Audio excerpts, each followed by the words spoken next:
Triple Sports Arena ndizera ko mumeze neza badukurikiye hagiye hatandukanye uri murarebera shaka ufite laptop shaka ufite telefone shaka no kuba ufite tablet ndizera ko mumeze neza cyane so ngiye nitwa gusa epitase Bresson ariko ntabwo njyenyine ndi kumwe n'abavandimwe muri studio Denis Fred Denis bimeze bite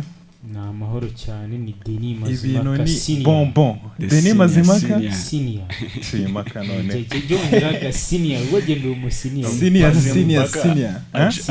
achimaka kuri analyze ni mubi cyane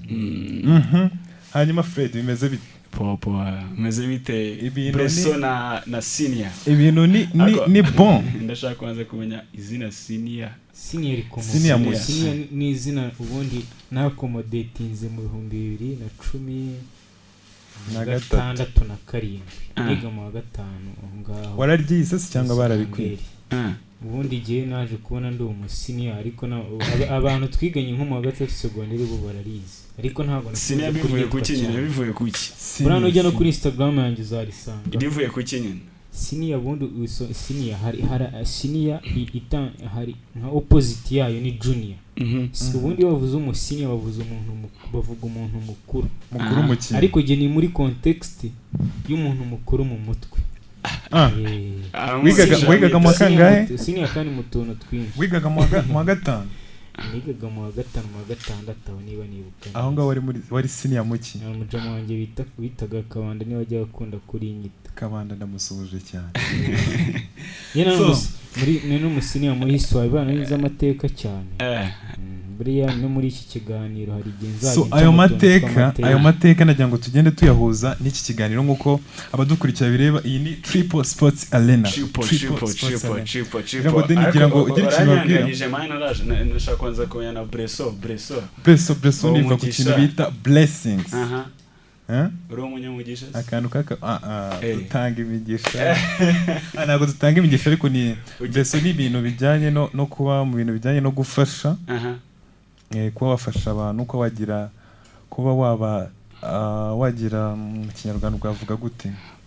bivuga waryise mu buryo bwo kuba cyangwa wifuza kuba warabaye Bresson so ibyo byaje mu cyo bita Bresson Foundation ariko ntabwo iracyarimo iragenda izamuka gahoro gahoro Bresson Foundation ijyanye no gufasha ubwo utanga umugisha arabogiye wose ku blessing tura blessing gahoro gahoro ariko bishingiraho nyine so ngira ngo tutagiye mu bintu byinshi ngira ngo nko twabivuze twatanye tuvuga iyi ni Triple Sports Arena ni sport muri rusange Arena sport ngira ngo ngira ngo tubwire aho ngaho bimeze bite no kuvuga Triple Sports wabitubwira gute bimubanye birebire wenda kabanza ashake nawe tunamusuza ntabwo twamuvuze nawe azatange details zose nawe araje ajye kuri kamera tubwire uko bimeze ngira ngo Triple Sports Arena mbere uko dutangira bimeze bite wenda muri make tubaciraho muri make Triple Sports Arena podcast ni mu bwoko bwa podcast ubundi hariho YouTube channel akaba na podcast no kuvuga ngo ni sport podcast ya sport izajya yibanda kuri sport by'umwihariko ariko hari abantu wenda bagira ngo sport ni football gusa ni basketball ni volleyball ni boxing akwakinnyeho rugby nakinyo burugu ahubwo nukubera ahantu navukiye nakifuje kuba narakinnye boxing ngewe urankunda boxing cyane ntabwo bari kuzajya bakurya ibintu biremereye nk'ibyangano nabo buriya boxing ni nk'imikino yose njyarugamba ntabwo bita cyane ku bigango ku bushake ndetse n'imyitozo udutekinike twagucyana ubushake n'imyitozo buriya ku bantu bakurikira boxing bo baba babisobanukiwe ntabwo nk'urugero nk'umukino wabaye muri 74 ku bwa Mombutu Sese Seko kukungu Bendo wa Zabanga kumbe nazama ari umukino wabaye wahuje wo bita Muhammad Ali bavuga ko ari umukino w'ibihe byose muri boxing amuhuza n'uwo bitaga George Foreman abatamuzi bazajya nko kuri YouTube channel bashake highlights z'uwo mukino bra George Foreman yari umusore ku buryo yari ari hafi gukuba kabiri mu busore Muhammad Ali ariko yamuriye ibintu byita ibipfunsi by'imiriro muri mukino bibonye nikangamo ikintu cyitwa amajigo amaso bakubita umuntu hari agacanganyikirwa biriya bintu barabyiga biriya bintu ni imyitozo ariko abamo n'imana ari ukuntu ushaka kwigaragaza flexibility abangutse cyane ko nshaka kwigaragaza imyaka angahe bimaze kudusiga kuko buriya nka ntuzatangiye ari mu myaka nka 12 nka Muhammad Ali nakundaga mentalite byatari cyangwa se nkunda mentalite y'umuntu dutandukanye. So none Deni mu buzima busanzwe sport ubundi wiyumvamo cyane ni mu buzima busanzwe usibye kuba nakifuje kuba narakinnye boxing ariko nakifuje kuba narakinnye none na football niyo ni nayo sport nka Fred bimeze bite ko nigeze kumva ngo wagiye ngo kina ngo tuntu twagurya na gurya ukagira gurya bimeze bite no muhamya indi muri ping pong na table tennis amaye urakoze hanyuma tuvuye mu bintu byanuze mu bintu bya entertainment umuhanzi wemera nk'indi umuhanzi muri iyi minsi bimeze bite nemera injyana ya hip hop injyana y'umujyi Bulldog ni umuntu wa cyanisha Kevin umuntu wanjye ubundi ni diplomate abantu baririmba hari iyo bita ngo ni poetic rap injyana ya hip hop ariko yenda kumera nk'ubusizi irimo amagambo irimo history n'amagambo asa nk'azimijwe diplomate no umuhanga cyane ariko nkanakunda buriya Bulldog ari ukuntu avangamo gangster rap iri artistic ukuntu iri poetic ukuntu njye nkunda abantu bafite lyrics ziryana za dance afite indirimbo cyacyo bita icyuki gikaze versus Legion none iryo zina rihabanye cyane na lyrics ubwayo nabonye abikomoza avuga ati biri gucuruza muri iyi minsi aravuga ati kabatemo icyuki gikaze kugira ngo ibyuki bikaze ngo bimeze tugiye dusanga message ibintu by'ibyuki tubyore Triple Sports Arena ubundi niyo twavugagaho twavugaga kuri Triple Sports Arena nkuko wenda nari ntarasoza Triple Sports Arena nkuko twababwiye izagenda yibanda ku bintu bya siporo ni podcast ariko igizwe n'abantu batatu nkuko twatangiye tubivuga ni Deni ni Epitase Bresson ni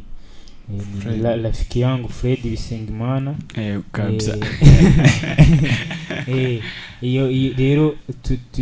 turacyari mu ntangiriro ubwo tugitangira ariko turagira ngo tubwire abanyarwanda ndetse n'abakunzi ba siporo muri rusange atari mu Rwanda gusa ko bagomba kuguma ibyiza biri imbere turabatamo wa mugani wa yabo. So ngira ngo ni mu ijoro ryakeye ni equipe y'Amavubi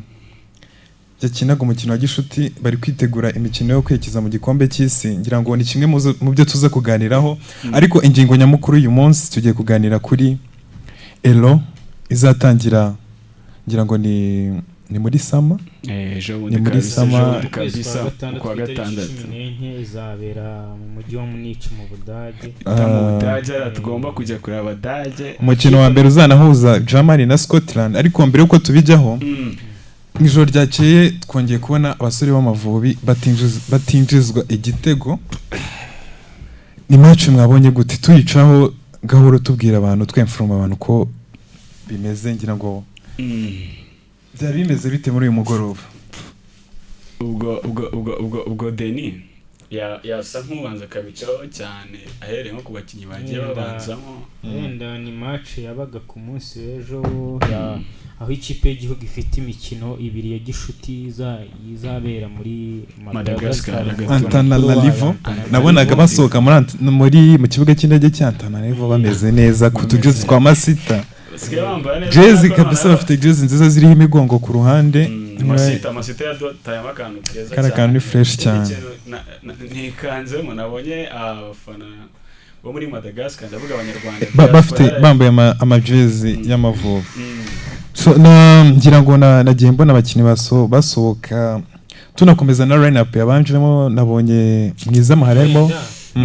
wenda twihuse nkuko nari nkibivugaho ni imikino ibiri ya gishuti barimo kwitegura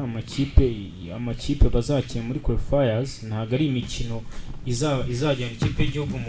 mu gikombe cy'isi ahubwo no kwitegura komereza kuko u Rwanda runayoboye itsinda nagaturunwa kateguwe n'ikipe y'igihugu ya Madagascar bagerageza gutumiramo ibihugu bimwe na bimwe biciye mu mutoza wabo wanyuze mu makipe yo mu Rwanda nka Rayon Sport ni Didier Gomez da Rosa kabisa nayo muri Simba ubona ko akarere yagaciyemo cyane Antene bangwa ko batumira amakipe hano uravuga Burundi u Rwanda haziramo niyo twanganyije ku munsi w'ejo Botswana agaturunwa gato kari kubera muri Madagascar kateguwe na federation cyangwa ikipe y'igihugu ya Madagascar n'u Rwanda rero profitiramo kazakina mu mikino ibiri ya gishuti harimo banganyije muri uyu mugoroba ubwo ni ibyo wenda ntunganiyeho gatoya match za gishuti nkuko no hanze mu Bwongereza hari amakipe ari gukina match za gishuti ubwo ayo hanze yarimo kwitegura rero izaba muri ubu kwa gatandatu muri uyu mwaka Amavubi nayo akaba arimo gukina match za gishuti yitegura imikino ya qualifiers y'igikombe cy'isi cyangwa se imikino izayifasha kwitabira igikombe cy'isi dore ko iyoboye itsinda rya gatatu iri kumwe na South Africa na Benin twakosoye kabisa ejo nzadukina na za Lesotho na za ndumva match iheruka twaratsindaga South Africa cyangwa se ikipe y'igihugu ya Afurika y'Epfo ibitego 2-0 niyo nibuka neza harimo igitego cya nshuti nosa harya byose cyiza cyane cyose kimugurisha oya ndetse na Gilbert ndetse no muri equipe yabanje mejo wabonaga ko hari higanjemo abantu abakinnyi bakina hanze y'igihugu ubwo duhereye ku muzamu utarajya mu kibuga deni ikindi kintu iyi mikino ni myiza cyane nyine ni ikintu tutajya tubona kenshi Amavubi imikino nk'iyi noneho akanasohoka ni ikindi kintu cyiza rero kuba umutoza mushya Frank Spitler nta kantu keza kamufasha kongera kumenya abakinnyi be buriya siko bamaze gukina imikino ibiri yonyine Zimbabwe ndetse no South Africa kandi nta na match nimwe yatsinzwe muri iyo mikino kuko Zimbabwe baranganyije ubusa ku busa rero navuga ko ngubu ni chance bagize kongera kujya kureba se Orake abo barafinda bakase dufite abadaheruka no kubona nyine kugira ngo nabone equipe type 11 azajya ashyiramo hariya za Benin zikatwumva ngira ngo twihuse nabonaga 11 babanjemo mbacamo twihuta harimo mwizamari harimo Fiacre uzamu mwiza kabisa uzamu uri gukina neza u Rwanda rwigeze rugira ikibazo cyase rukina mwiza izamu na Kwizera mbere ya Fiacre hari Kwizera bakimenye Yves Kwizera bajya bariyaza kukikwizera batamuhamagara nubwo dufite Kwizera bivuga ko ashobora kuba ari we wabyanze ari concentre na equipe ye wenda bigashoboka ko ashobora kwicara no ntacyo bimaze kubera saga zagiye ziba mu minsi yashize ibyamubayeho byo mu buzima busanzwe asa nk'umuntu ngo utarabyifuje niyo makuru ntahagazeho 100% ku buryo yasa nk'uwasezeye se muri equipe y'igihugu cyangwa ni guhamagara ubu ntabwo yasezeye burundu kuko byigeze kuvugwaho ariko ntabwo yasezeye burundu ariko muri iyi minsi ntago ari guhamagara ubona ko mwizamu nakeza nyuma y'ikiragano cya Bakame na Bandori bakwizana no twari dufite nabakimenye Yves nawe uri kubona bari kugenda begera hiryo ntabwo ko Fiacre no mu Petit Maxime ari kubona umwana ushobora kudusunika kabisa muzamu mwiza rero mwiza mwizamu harimo Fiacre hari Mutsinzi Ange na Manzisi yari Fitina na Emmanuel iyo defense imenyeranye yakinanyeho muri APR no muri Reyo uretse mu mbere gutarakinyamo se Ange na Manzi bakinye muri Reyo bose ni naho APR yabakuyerega buri Jihad Keve Rubanguka Steve Mediane kabisa okay ni byiza ni imikino gishuta bagomba kubashyira Keve amaze iminsi ari kuri forme bareje noneho byonyine kubareba abo basore Jihad na Keve Reyo muhire Keve Jihad zombi yafashe na equipe yo gutsinda igitego ku munota wanyu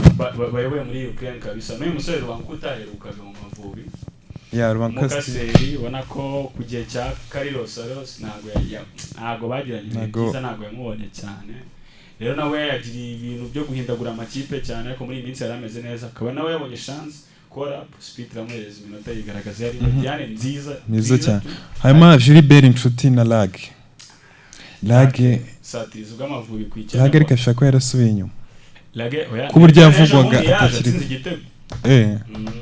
muri ya kipe bayita Sun Vikings muri Sweden mu cyiciro cya kabiri we namukunze Yannick kabisa Lage nawe umeze neza nawe ko gusatiriza ubw'Amavubi rega ntabwo tubuzi muri imyaka ya vuba none iyo uvuze ati Lage nta nubwo tubizeye cyane ubundi uhita wibaza atari ko se ubundi abaye atari byiringiro Lage hakina ndege n'uruhande rw'iburyo rwacaho Baka yarasigaye nyine ubundi ko yazanye Munyarwanda wacisha kuri karindwi cyeka nka gitego bahamwengetse ubusatirizi harimo hano dukene twavuze mu izamu turi kuvuga ati n'abasigaye bashoboye defense Mediane Rwanda ikintu bita ku defenda barabyumva kabisa ahubwo ikibazo turavuga ngo ni n'abazamu icyo kabisa mu busatirizi turakennye cyane ariko naba hari kujya uzatsinda Ivubi biragoye ariko naryo buyango rizagutsinde biragora kera Mashami bigeze kumubaza ari kuri radiyo imwe agitoza ikipe y'igihugu Amavubi aramubaza atari ko se ati ko abantu bagushinja kudefanda cyane atari ko se ati ubundi kugira ngo watake ugomba kuba ufite umupira ati none se waba ufite umupira ukataka tugomba kudefanda rero nuko yazikirwa ararinda ibidahari ngira ngo match iri ryari wa mbere Madagascar iri mu rugo kabisa Madagascar nayo iri kuri forme ifite Madagascar n'uca abana ariko mu gishaje Liberi barafinda abanza ncengera abantu ndagaca ibumoso ako umutoza nusha bigarukaho kamba subiza inyuma gato rwose performance yari iri hasi pepe Amavubi ariko je nakifuje ko bura hari igihe tugendera ariko bahuje n'ibitego byinshi ariko Fred ebyiri Kevin yateye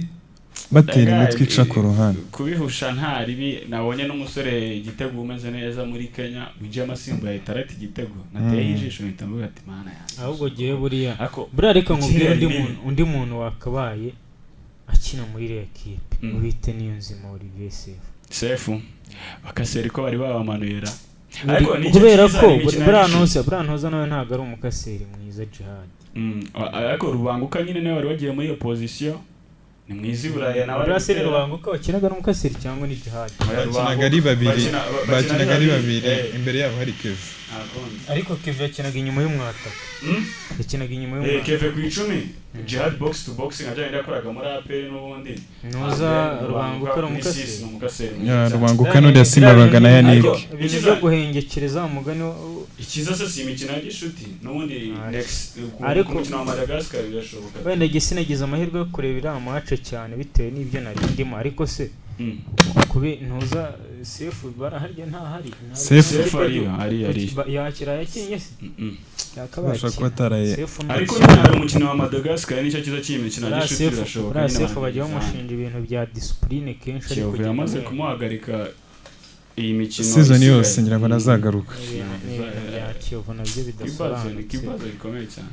so ngira ngo dukomeje ku ngingo yacu nyamukuru uyu munsi